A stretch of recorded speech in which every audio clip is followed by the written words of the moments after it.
Hello Commanders, welcome back to the command table.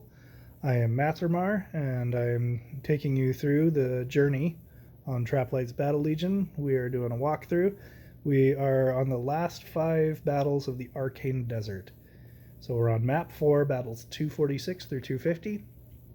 Before we dive in, if you would please be so kind as to like, subscribe, and if you want notifications when I drop new videos, please be sure to hit that notification bell. And if you have any comments or questions, please feel free to leave those below. All right, let's go ahead and get after it. 246. All right, we have 5 groups of Risen Warriors. We have 2 Soul Pylons, a Death Knight, 2 groups of Warhounds, and a Draining Spirit. So don't miss that, it's kind of hard to see. What we're going to do is we're going to take this bomb bot and just run it right after that Death Knight. It should be able to catch her and a lot of the Warhounds because they're going to wrap right around it as the bomb runs in. That is going to cause a problem, though, by providing a lot of bodies that are going to be in this circle that, again, is very difficult to see, but you'll notice it on both of these soul pylons, that there are circles that go all the way around, and if there's any corpses within that range, they'll harvest those corpses and send orbs out to almost one-shot pretty much anything, except for some of your more tanky units. So what I've done is I've taken my assassins and put them to where they will take out both of those soul pylons. So it's going to be very quick. They're going to go down, the bomb bot's going to blow that up, this draining spirit's not going to have hardly anything to tag onto, so it'll likely die. And then we're going to have all these Risen Warriors popping up in the back, and that's why I put this Earth Elemental here. It's slow moving, and it's going to end up somewhere in this vicinity when all those Risen Warriors pop, and they're all going to gravitate to it. So these hammer throwers are going to have run up a fair bit, but they'll be able to turn back around and start supporting that Earth Elemental along with the Crystal Spires.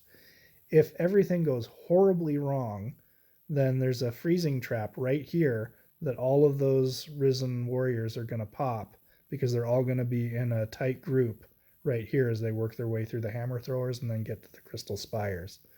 So I don't think it's going to come to that, but let's go ahead and run it and see how well it did. Okay, there went pretty much everything very quickly. Now we're just waiting on the Risen Warriors. And freezing trap, poof, there goes everything in the freezing trap. Now that lasts for 15 seconds. So freezing traps, if you know where your enemy's going to be, they are very effective, and I highly recommend them. All right, 247. Okay, this one's fun. Full Moon. We've got 2 Untamed Beasts. We've got 4 groups of Warhounds, and then what looks like 4 groups of dire wolves. My thought process here, I've done this build multiple times throughout the journey. What we're going to do is run everything into these thorn guards because it's all melee. It's all going to converge right here onto these thorn guards, and I've got 2 draining spirits waiting there to do that area of effect damage. We've also got 2 crystal spires that are going to provide sustained DPS, and we've got our Ember Fiend to shoot from a distance and apply a burn, which is going to help with the Untamed Beasts and the Dire Wolves because they both have very high health pools. The Valkyrie is placed back just far enough to where it's closer to the Thorn Guards, but far enough away from the Ember Fiend to where it will pick the closest Thorn Guard to sustain. So let's go ahead and run it, see how it does. Okay, there goes the... Okay, couple of... I think just one Warhound made it to the Battle Drummer, and the Thorn Guards got pushed back just enough to where the Draining Spirit was clipping my Battle Drummer. So a small tweak in the position on that might be helpful. And that was a really cool background. I like that. Let's see, 248. Oh, okay. I wanted to illustrate a point with this one. I've taken my Mind Shrooms and I upgraded, I recruited new units just to level 1, just to show you how ridiculous this is. So we've got 4 battle wagons and a Death Knight. That's all we're up against. And that might seem daunting, but I'm going to take these level 1 units and turn these level 9 units into, oh, what does that end up being? It's just a dozen units for me. So we're going to put our Arcane Archer in the way back, just have 1 active unit on the field. And we've got our bomb bot to take out the Death Knight. So here's my point, hopefully well illustrated. All 4 battle wagons are now mine, and the Death Knight is dead. They didn't even get to pop. And that's how powerful mind shrooms can be. If you know where your enemy is going to be, just like the freezing traps, some of those construct units can be incredibly powerful. All right, Sacred Passage. We now have 2 Cannoneers, 2 Valkyries, 4 groups of Righteous Defenders, and a group of Eternal Champions. So I'm going to opt for the Mind Shrooms this time, and those Eternal Champions are now going to be my defenders against the Righteous Defenders. I've got my second line of defense with my Thorn Guards backed up by a Valkyrie that'll catch anything that happens to make it through. I've taken my Assassins, and I'm not going to split them.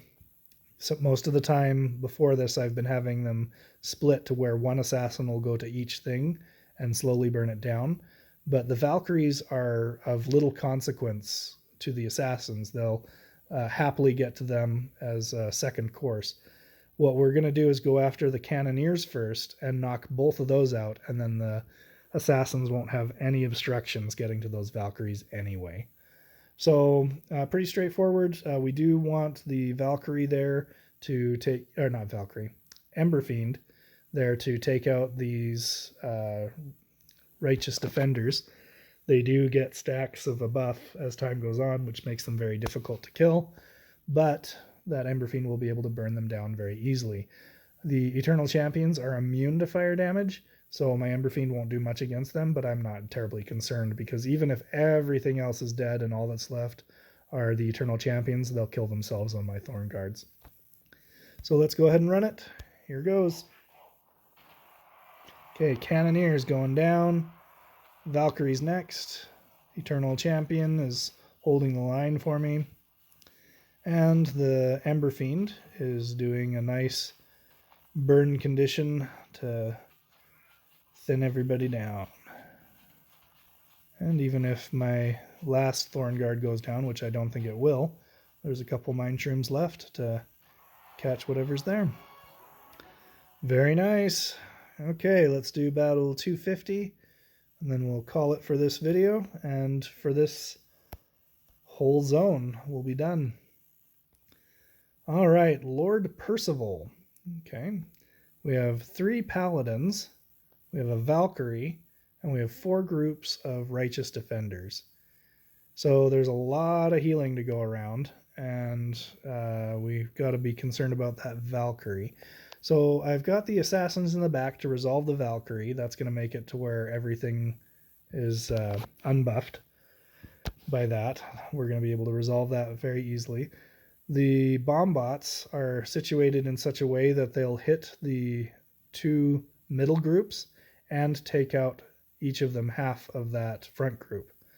Then I've got my Battle Drummer and my Thorn Guards that are going to be advancing, with the Valkyrie sustaining at least 1 Thorn Guard throughout the process, and that'll hold everything at arm's length while my Ember Fiend burns it all down. So that is the strategy. Let's go ahead and let it run. Okay, bomb bots taking out 3 groups of Righteous Defenders for the most part. My Assassins took care of the Valkyrie and half of a Paladin, and now all those melee units are just beating themselves to death on my Thorn Guards while taking percentage-based damage from the Ember Fiend. Very nice. Okay, my drummer's getting hit, but I don't think it's going to matter because most of the units are dead. So the Valkyrie will keep that Thorn Guard up without any trouble. All right, very nice. That completes the Arcane Desert. We'll be moving on to the Ancient Road next. So thank you for watching. Again, please do like and subscribe, and if you would please check out thecommandtable.com, where we have tutorials, raid strats, and in the near future we will also have merchandise and a comic strip.